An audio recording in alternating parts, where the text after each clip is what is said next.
All right, what we're doing in this video is very similar to what we did in the displacement and distance traveled from velocity versus time graphs video. But with a few twists you're going to want to hang in there for. Okay, we've got an acceleration versus time graph. First time we've looked at an acceleration versus time. We see that this object has a positive acceleration over this whole time interval. There's acceleration of 0. Its acceleration is positive that whole time. So knowing that, what can we tell about how the object is moving?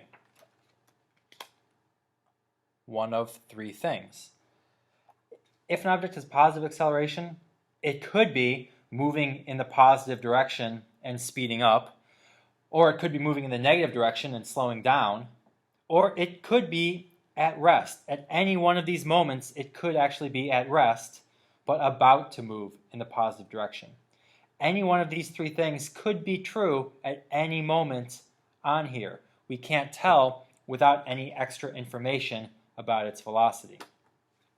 Here's a test for you. Could you write down the corresponding possibilities for negative acceleration? If an object has negative acceleration, that means it is either what, or what. Pause the video for a moment and write that down. If an object has negative acceleration, what does that mean the object could be doing? Got an idea? Let's check. If an object has negative acceleration, that means it's either moving in the positive direction and slowing down, moving in the negative direction and speeding up, or at rest but about to move in the negative direction. All right, the other possibility is that the object has 0 acceleration. What could that mean about its velocity? Pause the video for a moment, write down the possibilities. If an object has 0 acceleration, what could that mean it's doing? Got an idea? Possibilities are 0 acceleration means it could be moving in the positive direction at a constant velocity, velocity not changing, or it could be moving in the negative direction at a constant velocity not changing, or it could be at rest and not about to start moving. Those are the possibilities there. Our object, however, has a positive acceleration. And what we would like to know is how is its velocity changing between a couple of moments on here. Let's pick 2 moments. Let's say that's t1, and here at 20 seconds we'll call that t2. How can we find the change in velocity over this time interval if all we know is what its acceleration was during that time? Well, we can go to our definition of average acceleration, which was change in velocity over change in time between 2 events.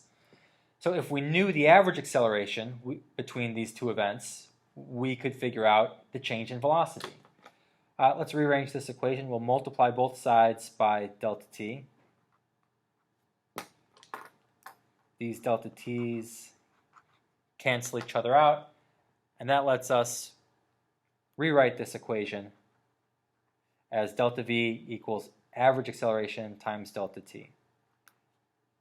Delta v is the average acceleration times delta t. All right, so if we knew that average acceleration, we could just multiply by the time interval and figure out the change in velocity between these 2 events. All right, well at t1, the acceleration is, looks like this value here. We'll call that v1. Nope, a1. This is acceleration on this graph. That's the acceleration at moment 1. At moment 2, looks like the acceleration is about there. So from looking at this graph, it's pretty straight between here and here. It curves a little, but the average acceleration must fall somewhere in between here and here. Somewhere in the middle is the average. Let's make an eyeball estimate and say that the average acceleration is probably right about there. Okay, I'm going to draw a box now. From here to here. Drawing in this box, you should be able to tell where this is going. This side of the box, that length there, is our time interval, delta t. And this width here of our box, this distance from the average acceleration to 0, well, that is a distance of the average acceleration. So what we've got here in this equation, the average acceleration, well, we can estimate it from the scale here. It looks like it's about 1, 2, 3 meters per second squared. You know what, I'm going to write that a little differently. Let's write that as 3 meters per second squared, like that. And our time interval, we can see, is 4 seconds times 4 seconds. Okay, and this is like our length of that box, the time interval. And the average acceleration is this side of the box. That's like our width. So length times the width of a box gives us the area of that box. So 3 meters per second squared times 4 seconds. Let's look at the units. 1 second, the seconds here will cancel out one of the seconds squared down here. So that seconds cancels that second squared, leaving just seconds down here. So the remaining units are meters per second, which you know is the units for velocity. That's what we want. We're trying to calculate our velocity here, so it's a good thing that we get a unit of meters per second. So 3 times 4 gives us 12 meters per second. That is the area of that box. Area here is 12 meters per second. In other words, the change in velocity between these two events is 12 meters per second. This object sped up by 12 meters per second. At time 2, it's moving 12 meters per second faster than it was at t1. Okay, so now I'm going to extend this line right up here and highlight another area on this graph, the area between the curve and the 0 axis, which includes most of the area of that green box, but not all the area.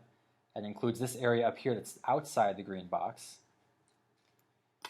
And I'm about to make a claim. Claim is, can you predict it? I'm going to claim that the area under that curve, this pink area right here, is exactly equal to the area of this green box. If this green box, if the height of it is really the correct average acceleration, then these two areas are exactly the same.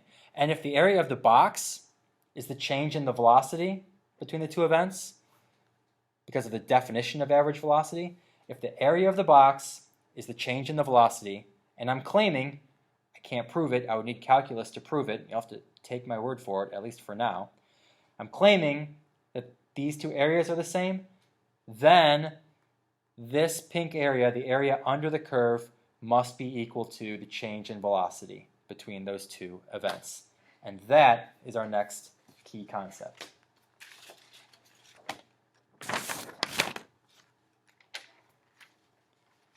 On an acceleration versus time graph, on any acceleration versus time graph, the area between the curve and the 0 axis, between two events, this area here, is equal to the change in the object's velocity between those two events. The change in its velocity, not the velocity itself.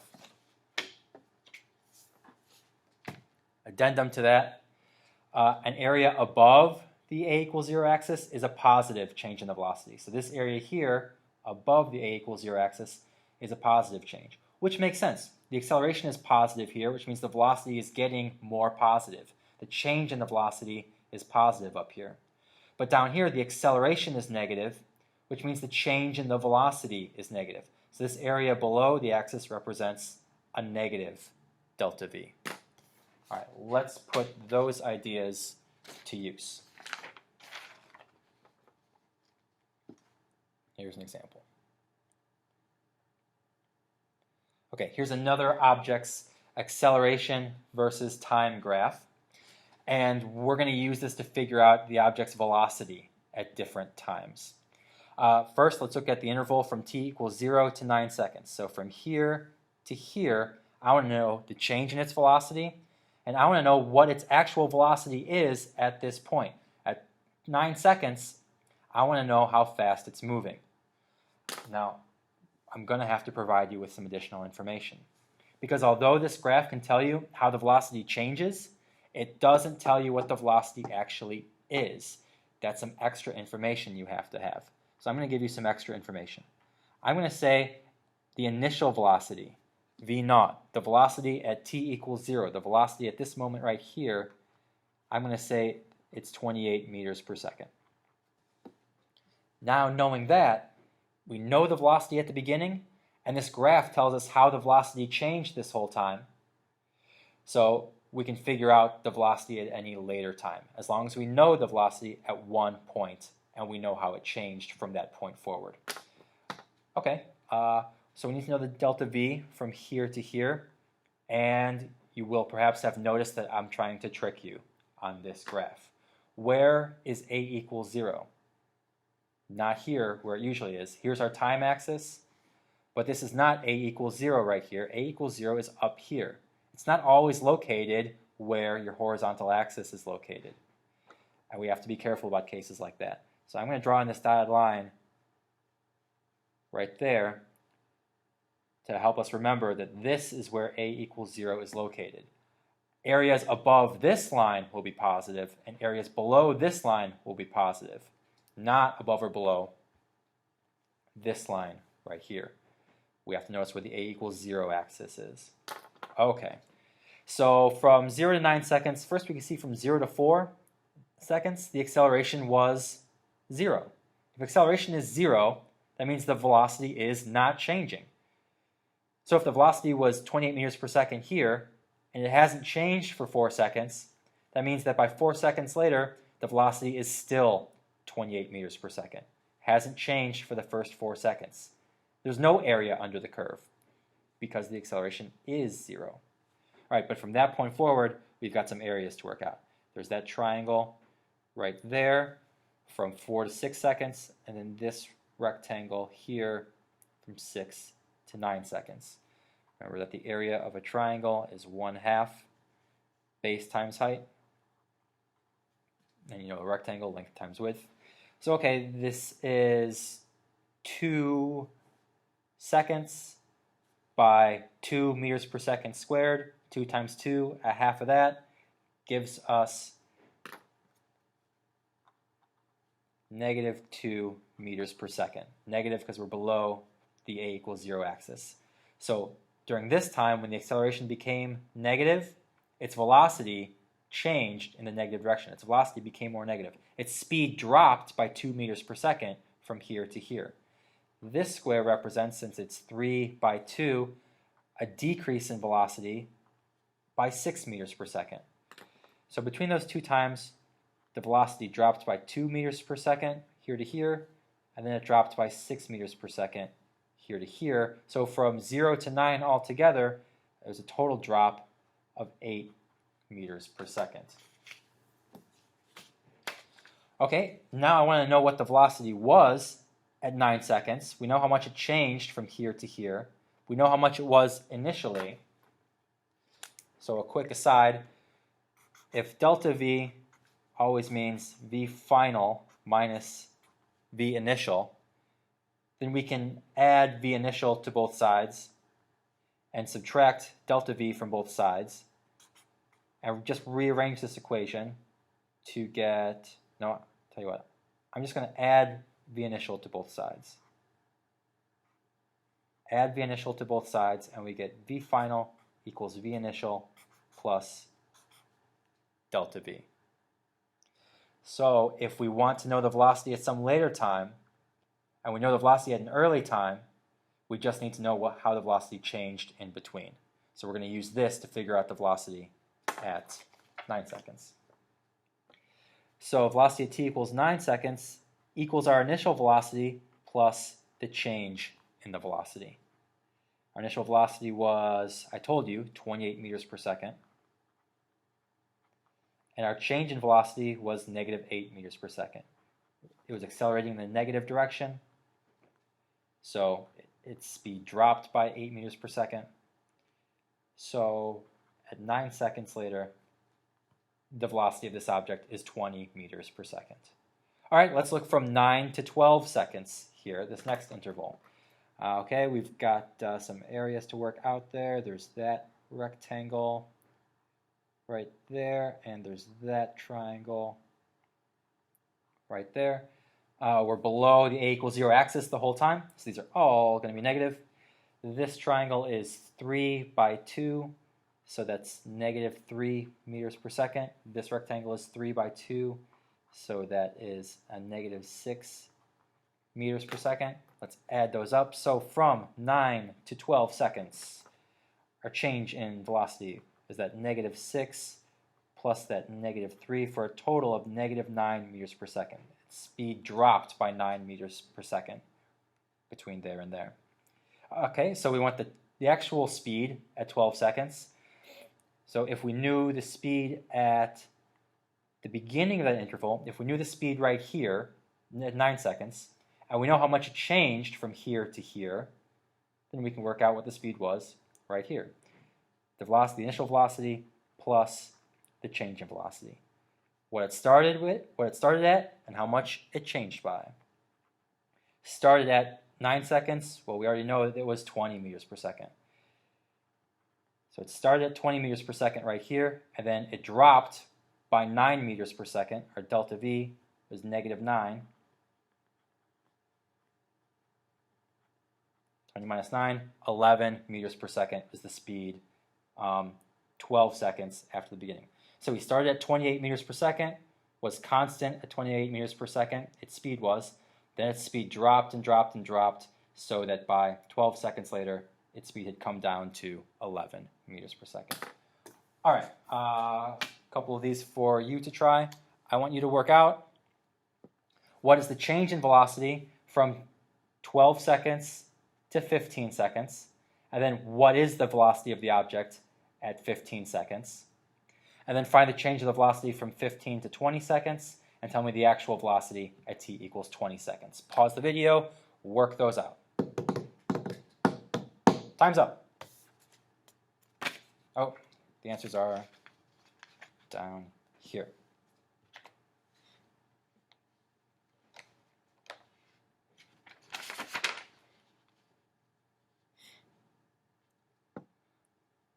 Here are the results. Let me go over those on the graph in case you want to see it. Okay, let's mark out these areas. This triangle right here, that is 3 seconds by 4 meters per second squared.